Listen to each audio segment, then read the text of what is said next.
Hi, it's James here today. You know, I'm like pretty much everybody. Everybody has struggles in life. I've had cars I wish I never would have sold, and I had people in my life that I had to get rid of. It was tough.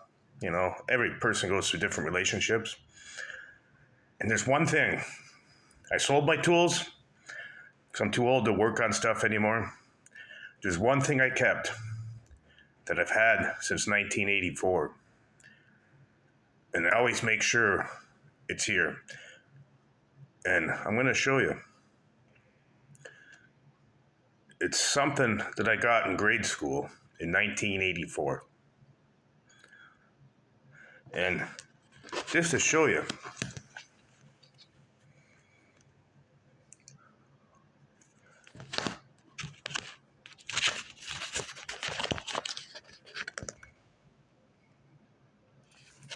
hold on.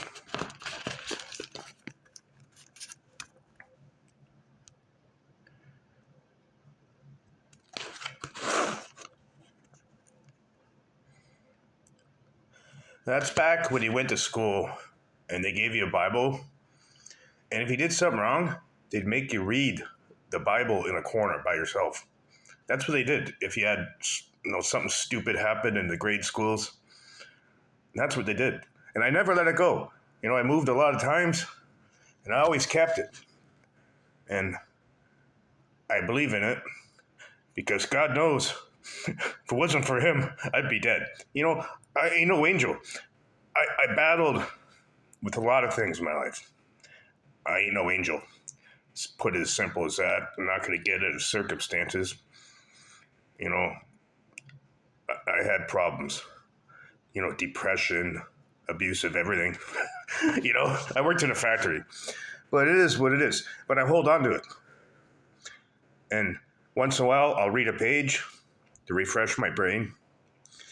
But it's something. They should make sure kids have these days. That's for sure.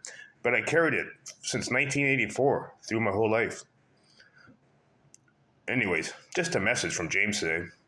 Hold on to something that's bringing you good luck. Sort of like one of those horseshoes or something like that that you hang over your garage when you're old. Anyways, James out.